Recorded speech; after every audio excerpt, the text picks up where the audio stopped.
Agora quero que você me acompanhe ao 3º capítulo do Evangelho de João. Esse homem, Nicodemos, foi até Jesus à noite, provavelmente com medo de críticas, ou porque desejava uma conversa privada. Talvez ele quisesse refletir mais antes de se comprometer com Jesus Cristo. De qualquer forma, ele chegou e fez algumas perguntas a Jesus sobre a vida espiritual. E Jesus o observou e disse: Nicodemos, você precisa nascer de novo. Na verdade, ele disse: em verdade, em verdade. E sempre que Jesus usa essa expressão, significa que o que vai seguir é muito importante. Ele disse: em verdade, eu te digo, você tem que nascer de novo para entrar no reino dos céus. Há 2 anos, quando estávamos em turnê pela Polônia, conhecemos um padre, o Monsenhor, que é o chefe de um dos maiores seminários teológicos do mundo. Ele disse: quero contar uma história. Ele contou que obteve seu doutorado na Universidade de Chicago, e um dia ele estava em um ônibus, e sentado atrás dele estava uma mulher negra. Ela lhe deu um leve toque no ombro e disse: Senhor, me desculpe, mas você já nasceu de novo? Ele respondeu: bem, suponho que sim, sou um padre. Ela respondeu: essa não é a pergunta que eu te fiz, Senhor. Perguntei se você nasceu de novo. E ela insistiu: você nasceu de novo? Ele contou que voltou ao seu quarto na universidade, pegou sua Bíblia e abriu no 3º capítulo de João, relendo essa passagem. E essa passagem falou com ele, levando-o a se ajoelhar, e ele teve uma experiência com Cristo da qual nunca conseguiu se afastar. Agora ele disse: minha teologia me diria que provavelmente nasci de novo em um período diferente, mas algo aconteceu. Você pode chamar isso como quiser: compromisso, novo compromisso, conversão, seja o que for. Algo aconteceu comigo. Agora a pergunta que quero fazer a você esta noite é: isso já aconteceu com você? Dê a isso outro título, outro nome se preferir. Chame de conversão, compromisso, arrependimento, fé, o que for. Isso já aconteceu com você? Muitos de vocês já refletiram por muito tempo sobre religião e cristianismo. Vocês estão comprometidos? Estão comprometidos com Jesus Cristo? Jesus disse que você deve nascer de novo. Comece com seu coração. Nasça do alto. Você pode ser transformado. O mundo pode ser transformado. O país pode ser transformado. Um estado pode ser transformado. Uma família pode ser transformada. Uma pessoa pode ser transformada. Você pode ser transformado. Nicodemos deve ter ficado atônito quando Jesus disse isso a ele, porque se Cristo tivesse dito isso a Zaqueu, que era um coletor de impostos, e eles não gostavam de coletores de impostos naquela época, muito mais do que hoje, seria uma coisa, mas dizer isso a Nicodemos, um dos grandes líderes religiosos de seu tempo, disse que Nicodemos era um governante. Isso significava que Nicodemos era rico. Ele era religioso e ainda assim estava em busca da verdade. Quantos de vocês vão à igreja, mas ainda estão em busca? Ainda há um vazio no seu coração e algo dentro de você diz que você não está realmente em paz com Deus. Veja, Nicodemos jejuava 2 dias por semana. Você conhece alguém na sua igreja que faz isso? Ele passava 2 horas todos os dias em oração. Quantas pessoas você conhece que passam 2 horas todos os dias em oração? Ele dava o dízimo de toda a sua renda. Hoje em dia, não há muitas pessoas que fazem isso. Ele era professor na escola de teologia e se dedicava muito à religião. Mas Jesus disse: Nicodemos, isso não é o suficiente. Você precisa nascer de novo, nascer do alto. Por que Jesus disse isso a Nicodemos? Porque ele podia ler o coração de Nicodemos. Ele via o que estava dentro dele. Ele percebeu que Nicodemos havia se envolvido com a religião, mas ainda não tinha encontrado a verdadeira essência, comunhão com Deus. O que causa todos os nossos problemas no mundo: mentiras, trapaças, ódio, preconceito, desigualdade social e, em última instância, guerras. Jesus disse que essas coisas que saem da boca vêm do coração e são elas que contaminam o homem. Ele disse que está no nosso coração. Ele disse que nossos corações precisam ser transformados. Psicólogos, sociólogos e psiquiatras, todos reconhecem que há algo errado com o homem. Há muitas palavras nas Escrituras que descrevem isso, mas vou escolher apenas 3. Uma delas é chamada de transgressão. O pecado é uma transgressão da lei. Em 1 João 3,4, lemos: o pecado é uma transgressão da lei. Que lei? A lei de Moisés, os 10 mandamentos. Você já quebrou algum desses mandamentos? Então você é culpado de todos. É também a quebra da lei da consciência. Alguma vez você já foi contra a sua consciência? Com certeza. E se você continuar indo contra a sua consciência por muito tempo, ela se torna cada vez mais insensível, até que se torna uma consciência cauterizada e morta, e já não é mais um guia seguro. Ela te desvia, porque você foi contra ela tantas vezes. E a outra lei, o grande mandamento: amarás o Senhor teu Deus de todo o teu coração, de toda a tua alma, de todas as tuas forças e de todo o teu entendimento, e ao teu próximo como a ti mesmo. Você sempre fez isso? Não. Então, você é um pecador em necessidade de perdão, de nascer de novo. Outra palavra traz consigo a ideia de errar o alvo, ou não cumprir com seu dever, e de falhar em fazer o que deveria ser feito. A Bíblia diz que toda injustiça é pecado, toda injustiça é pecado. E ainda assim, antes de você poder ir para o céu, você precisa ter justiça. Deus diz: sede perfeitos, como eu sou perfeito, santos, como eu sou santo. Onde você vai conseguir essa perfeição? Você não a tem agora. Onde você vai conseguir essa santidade? Você não a tem agora, mas não pode chegar ao céu sem ela. É por isso que Cristo morreu na cruz. Ele morreu na cruz e derramou seu sangue para prover a justiça para você, para que Ele te forneça as vestes corretas para entrar no céu. E as vestes que você deve ter são chamadas de vestes de justiça. E isso foi providenciado por Cristo para você. Outra palavra é iniquidade, um desvio do caminho reto. Isaías disse: somos como ovelhas, todos nós nos desviamos, cada um se voltou para o seu próprio caminho.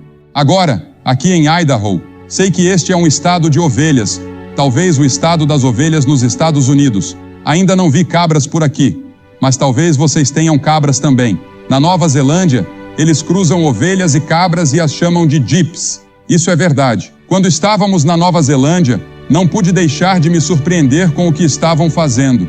Não sei se isso as melhora ou as destrói, mas alguns de vocês não sabem se são ovelhas ou cabras. Agora veja, Jesus disse que, no julgamento, haverá as cabras de um lado e as ovelhas do outro, e as ovelhas entrarão no reino de Deus. Claro, ele está falando ali do julgamento das nações, mas isso pode ser aplicado aos indivíduos. Ou pode ser que você seja uma cabra, e as cabras serão lançadas nas trevas exteriores. A Bíblia diz isso. Mas uma coisa você não é espiritualmente. Você não é um jipe. Você não pode ser ambos. Você tem que escolher qual será. E se você deseja fazer essa escolha, assistindo pela televisão, pegue o telefone e ligue para o número que está na tela agora. Há um conselheiro esperando para falar com você e ajudá-lo a encontrar Cristo como seu Senhor e Mestre, ajudando-o com seus problemas espirituais. Eles estão espalhados por todo o país. Então, ligue agora. E se a linha estiver ocupada, ligue novamente. Eles estarão disponíveis a noite toda. Se as linhas estiverem congestionadas, continue tentando. Não desista. A Bíblia diz: por um homem o pecado entrou no mundo, e pelo pecado, a morte. E assim a morte passou a todos os homens, porque todos pecaram. Portanto, uma mudança radical é necessária para cada pessoa. Precisamos que esses pecados sejam perdoados. Precisamos ser revestidos com a justiça de Deus para encontrar realização nesta vida, encontrando algo a que se comprometer. No que você está comprometido? Você é uma pessoa comprometida? Você realmente acredita em uma causa? Você realmente acredita em uma pessoa que simboliza essa causa? Por que não fazer de Cristo a sua causa e segui-lo? Ele nunca vai te decepcionar. E assim você não só encontrará plena realização nesta vida, mas também será aceitável diante de Deus. Agora, alguns de vocês podem perguntar: o que é o novo nascimento? Nicodemos fez essa pergunta. Ele disse: como pode um homem nascer sendo velho? Veja, Nicodemos, assim como você e eu, queria entender, ele queria compreender. Anos atrás, usei uma ilustração que eu mesmo não conseguia entender, porque cresci e fui criado em uma fazenda de gado leiteiro. E ainda acordo à noite com pesadelos, porque durante o ensino médio, eu tinha que acordar todos os dias às 3 da manhã para ordenhar 20 vacas. E quando eu voltava da escola, ordenhava as mesmas 20 vacas à tarde. Meu pai tinha uma pequena fazenda de laticínios com cerca de 60 vacas que ordenhávamos. E depois vendíamos o leite de porta em porta em um caminhãozinho que levava o leite bem cedo. Isso é praticamente tudo o que lembro da minha juventude, porque trabalhávamos muito naquela fazenda. Mas aqui está algo que eu não entendo até hoje. Como pode uma vaca preta comer grama verde e produzir leite branco e manteiga amarela? Não consigo entender isso. Bem, vou te dizer algo.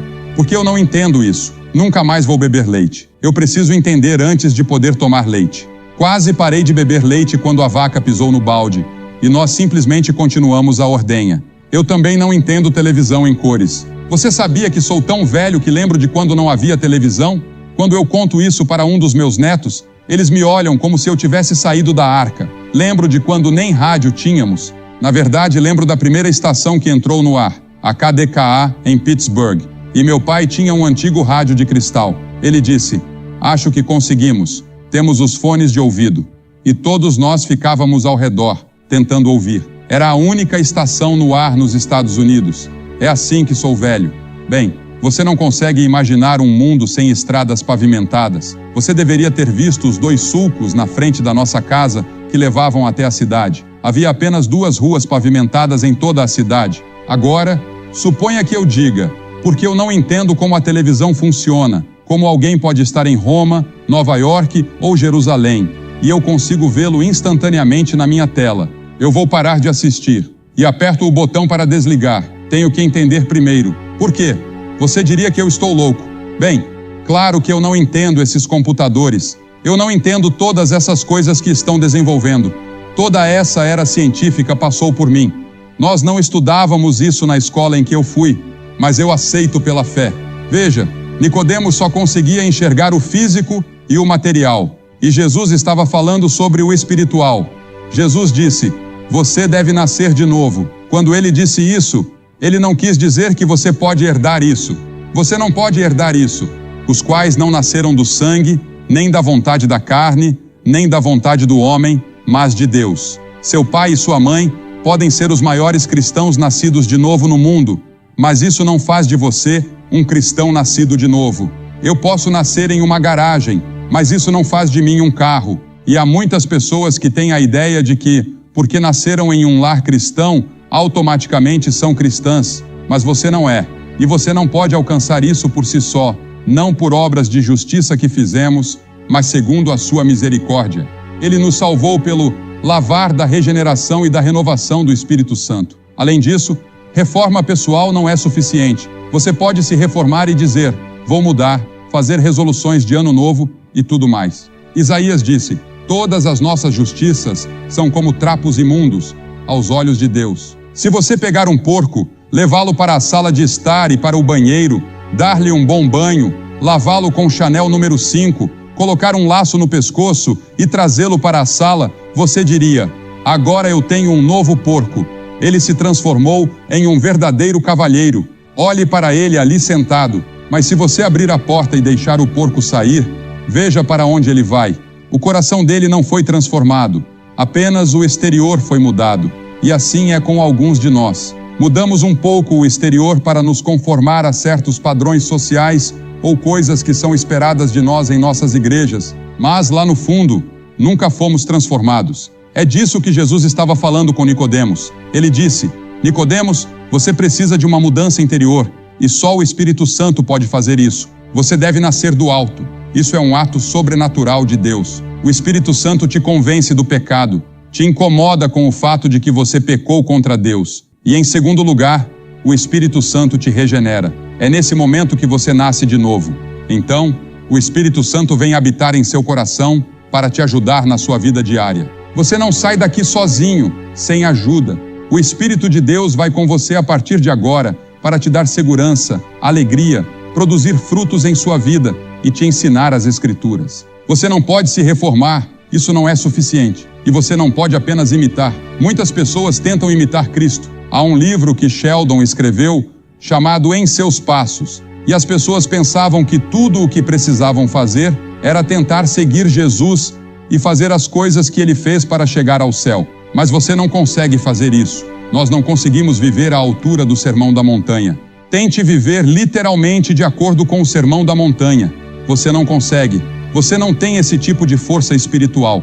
Eu contei a história de um casal de Oklahoma que aconteceu muitos anos atrás. Eles tinham lido sobre uma peça em Nova York chamada Minha Bela Dama.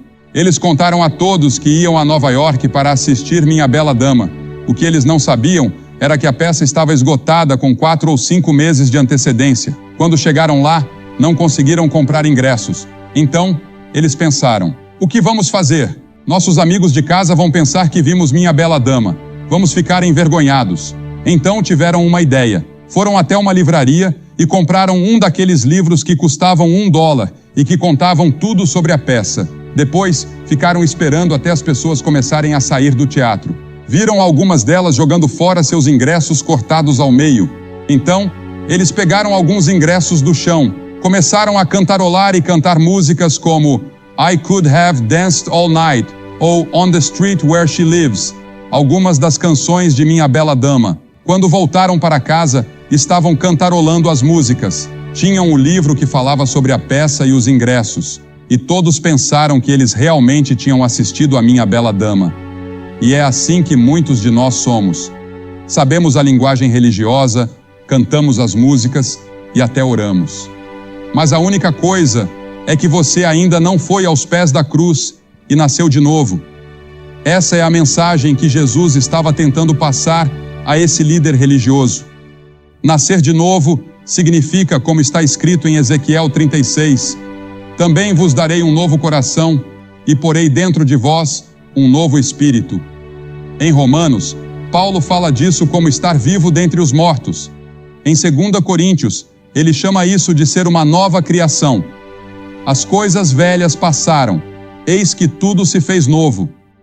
Em Pedro, lemos que somos participantes da natureza divina. João chama isso de passar da morte para a vida. O novo nascimento traz uma mudança em toda a filosofia e modo de viver. Agora, como isso acontece? O que ocorre? Bem, é um mistério. Jesus disse: o vento sopra onde quer, e você não pode dizer de onde vem, nem para onde vai. Você pode ver o resultado. Agora, outro dia, durante aquela terrível tempestade de alguns dias atrás, eu não vi o vento. E você? Eu vi os efeitos dele. Vi galhos voando, partes de um telhado sendo arrancadas, poeira passando e os salgueiros se dobrando. Eu vi os resultados do vento, mas nunca vi o vento em si, e nem você. Jesus disse: o vento sopra onde quer. Há um mistério nisso. A analogia com o nascimento natural, eu acho, se aplica aqui.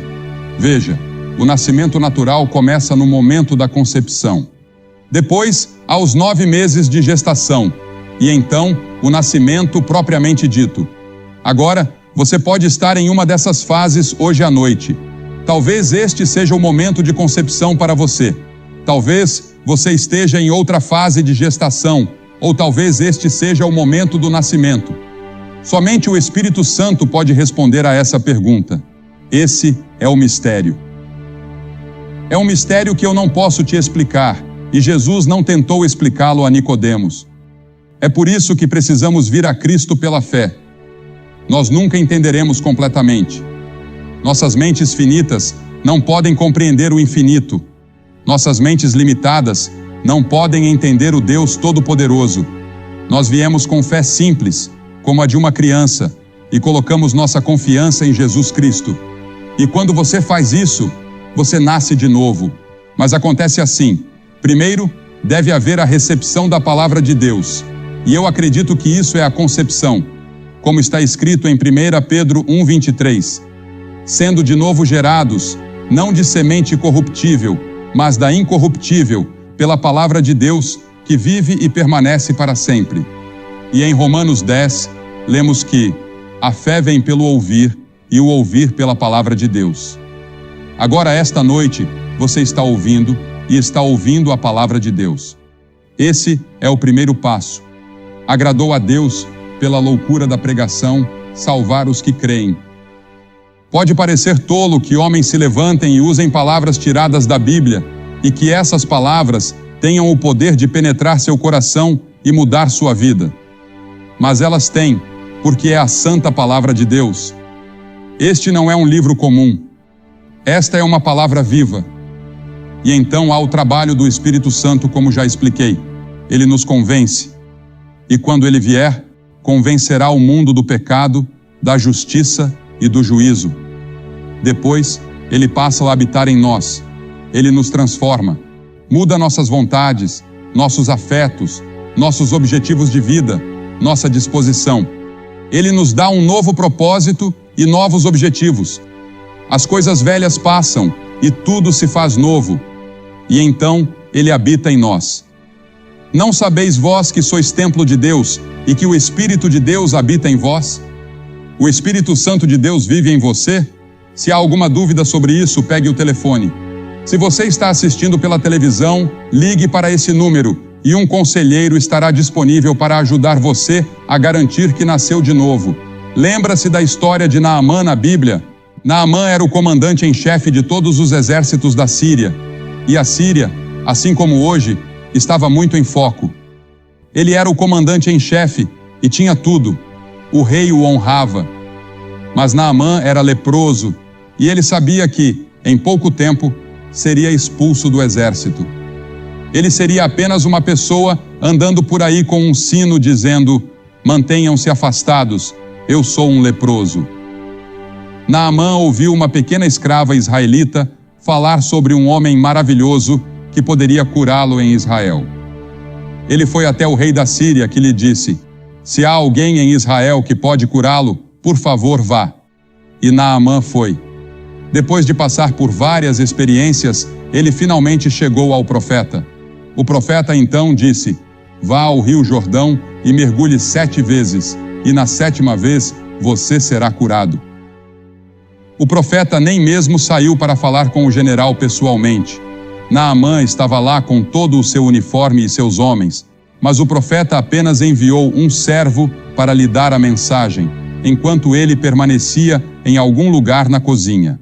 O profeta nem sequer saiu para cumprimentá-lo, apenas enviou uma mensagem e o general se afastou, enojado. Mas um de seus capitães ou um de seus auxiliares disse: Senhor, se ele tivesse te pedido algo difícil, você teria feito. Ele apenas te disse para ir ao Jordão. Naamã respondeu: sim, mas o rio Jordão é lamacento e nossos rios são claros. O Jordão não pode fazer nada. E o auxiliar disse: por que não tenta, Senhor? Você é um leproso, precisa fazer algo. Então o general foi ao rio Jordão, mergulhou 4 ou 5 vezes e disse: veja, a lepra ainda está aqui, não adianta. Mas o auxiliar insistiu: Senhor, ele disse 7 vezes. Então Naamã mergulhou pela 7ª vez, e quando emergiu, sua pele estava limpa e restaurada. O que o salvou foi o fato de ter feito o que o profeta lhe mandou. O maior de todos os profetas é Jesus Cristo, e ele diz: você deve nascer de novo. Como você pode nascer de novo? Arrependendo-se de seus pecados. Isso significa estar disposto a mudar sua maneira de viver e dizer a Deus: sou um pecador e estou arrependido. Simples como uma criança. E então, pela fé, recebê-lo como seu Senhor, Mestre e Salvador, e estar disposto a segui-lo em uma nova vida de obediência, na qual o Espírito Santo te ajuda à medida que você lê a Bíblia, ora e testemunha. Se há alguma dúvida em sua mente sobre ter nascido de novo, espero que você resolva isso antes de sair daqui hoje à noite, porque a Bíblia diz: agora é o tempo aceitável, hoje é o dia da salvação. A Bíblia também diz: aquele que endurece o coração, sendo muitas vezes repreendido, será repentinamente destruído, sem que haja cura. Você não pode vir a Deus a qualquer momento que quiser. Você só pode vir quando o Espírito Santo está te chamando e Ele está falando com você esta noite, em resposta às orações de milhares de pessoas em Idaho e em todo o país. Venha a Cristo esta noite. Por que eu peço às pessoas para virem publicamente? Já vimos várias milhares de pessoas fazerem o que estou pedindo a você. Eu peço que venham publicamente porque Jesus disse: se você não me reconhecer diante dos homens, eu não te reconhecerei diante de meu Pai, que está nos céus. Ele foi pendurado publicamente na cruz por você. Certamente você pode vir à frente deste público, neste lindo estádio, e recebê-lo em seu coração. Estou pedindo que você faça isso agora. Se você está com amigos ou familiares, eles vão esperar por você. mas vou pedir que venha e fique aqui na frente do palco. Este é um ato simbólico de uma decisão interior que você está tomando. E depois que todos vierem, vou dizer algumas palavras para vocês. Farei uma oração e entregarei algumas literaturas. Então, você poderá voltar e se reunir com seus amigos.